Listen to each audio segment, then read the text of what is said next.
Party की पॉलिसियां वो जाने। हम तो सिर्फ ये कह रहे हैं कि जनता के प्रति जो शिवराज सिंह चौहान जी मंचों से कर रहे हैं निरंतर, वो जनता जो आ रही है ना अरशद भाई, वो भी प्रशासन के एक एक कर्मचारी द्वारा दबाव दे दे के नौकरी बचाने के कारण वो लोगों को गाड़ियों में भर भर के लेके आ रहे हैं। ये मैं आपको बतला दूं, प्रशासन का भरपूर उपयोग कर रहे हैं शिवराज सिंह जी, करने दीजिए।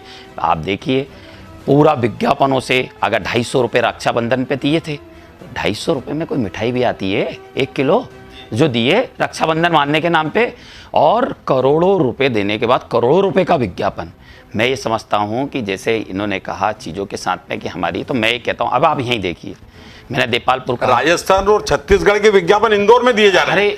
बात नारायण पटेल जी, आप मेरी बात, मैंने आपका कहा ना कि मैं तो आपका विज्ञापन देने की आप चुनाव लड़ने वाले तो मेरी शुभकामनाएं हैं। आपको अगर हाउस से नहीं दिया कहीं और से मिले, आपको काले पीपल से मिले, हाट पिपलिया से मिलना चाहिए। भारतीय जनता पार्टी को आपकी कार्यशैली को देखते हुए आपने जितना भारतीय जनता पार्टी के लिए काम किया। अच्छा भाई सुनिए 1 मिनट के लिए, अब मेरा ये कहना है, कांग्रेस में बहुत सारे नेता हैं जिनको कांग्रेस टिकट नहीं देने वाली। एक उदाहरण देता हूं, बता दीजिए। 3 की बात करें, अगर अश्विन जोशी की टिकट मांग रहे हैं लेकिन होता नजर नहीं आ रहा है, अरविंद बागरी वहां से टिकट मैं मांग रहे बता यही, अब आपने कहा अगर अश्विन जोशी जी को टिकट निरंतर कांग्रेस नहीं दिए साहब, भारतीय जनता पार्टी ने नहीं दिए, अगर वो विधायक भी बने हैं तो कांग्रेस ने बनाया है, भारतीय जनता पार्टी ने नहीं बनाया।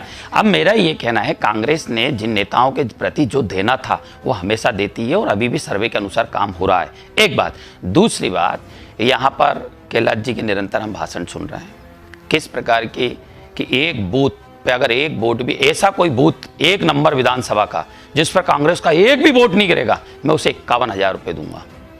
ऐसी घोषणा है, ऐसे चुनाव लड़ना होता है। अरे आपने काम किए तो आप घर बैठो, जनता के बीच में जाओ, आशीर्वाद मांगो, जनता खुद वोट देगी ना। आप कार्यकर्ताओं को भी, मतलब भारतीय जनता पार्टी एक तरफ तो ये कहते हैं हमारा कार्यकर्ता कर्मठ है, ईमानदार है, लगनशील है, पार्टी के प्रति निस्वार्थ भाव से काम करता है, और आपके ही नेता 51,000 का लालच दे देते हैं। क्या समझते हैं आप कैलाश जी के इस पे क्या बोलेंगे आप? एक मिनट क्या बताएंगे? कैलाश जी के जो ये बयान है कि अगर किसी बूथ पर कांग्रेस का एक भी वोट नहीं मिला तो वहाँ के बूथ को 51,000 रुपये में देंगे, तो ये क्या कार्यकर्ता को दिया जाने वाला लालच है? वो प्रतीकात्मक रूप से बोला है, वो उनका मनोबल बढ़ाने के लिए बोला है। 51,000 रुपए की राशि कोई किसी बूथ पे कोई बहुत ज्यादा बड़ी राशि नहीं होती, मतलब मोटिवेशन, वो मोटिवेशन के लिए बोला जाता है। जहां तक इनने बोला इनके इसमें मोटिवेशन भी झूठ होते हैं। नहीं, इससे अरशद जी आपके चैनल से जाना चाहिए कि नारायण पटेल जी ये कह रहे हैं कि इनके बड़े नेता जो इनके कार्यकर्ताओं को सपने दिखा रहे हैं, जो बता रहे वो मोटिवेशन होते हैं और वो झूठ होते हैं, मतलब देने का काम नहीं होता है। ये 1 नंबर विधानसभा में अगर जो बूथ का और जो सोच रहा है 51,000 मिलने वाले हैं, सदैव तैयार है। उमेश शर्मा जी का उदाहरण है, हमारे कार्यकर्ताओं का मोटिवेशन नहीं, झूठे नहीं होते हैं। हमारी मालिनी गौड़ जी ने भी 2.5 लाख रुपए दिए और 25 लाख रुपए वो कर्ज चुकाया कैलाश विजयवर्गीय जी ने।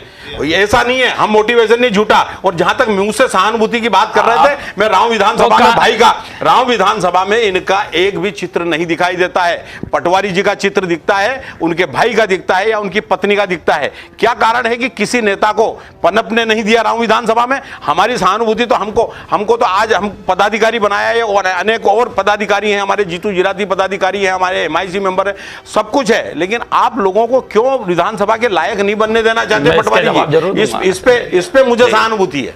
चलिए, इन्होंने कहा कि राव विधानसभा में जीतू पटवारी जी एक नेता है, चीजों के साथ हर्षद भैया इस चैनल के माध्यम से मैं ये भी बताना चाहूंगा, जीतू पटवारी जी के 3 घर पहले ही नारायण पटेल जी का घर आता है, एकदम पड़ोसी हैं, है ना।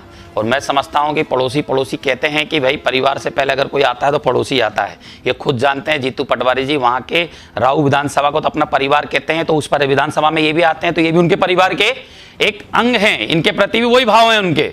दूसरी बात, मैं एक शिक्षक था, राजनीति के अंदर मेरे को वो लेके आने वाले, राजनीति के माध्यम से एक पहचान देने वाले, आज प्रदेश के अंदर प्रदेश प्रवक्ता के साथ में तरह तरह के मध्य प्रदेश एजुकेशन के जिम्मेदारियां देते हुए, मैं समझता हूं कि जीतू पटवारी जी ने उनसे जुड़े हुए कोई भी व्यक्ति हो, आज भी उनके घर, उनके ऑफिस, उनके कार्यालय पे किसी बात को लेकर, किसी धर्म का, किसी समुदाय का, किसी समाज का व्यक्ति यदि पहुंचते हैं तो कभी उनको वापस खाली हाथ नहीं आना पड़ता है। उनकी मांगे, उनकी बातें पूरी होती हैं वहां से, और यही आशीर्वाद है हम जैसे युवाओं के, उनका साथ। यही कारण है कि एक विधानसभा के जीतू पटवारी जी मध्य प्रदेश की, जिसमें आधा शहर आधा ग्रामीण आता है, जिसमें आधे किसान आधे व्यापारी आते हैं और सभी धर्म के लोग आते हैं, उस विधानसभा का एक विधायक पहली बार और दूसरी बार में ही पूरे देश में जाना जाता है।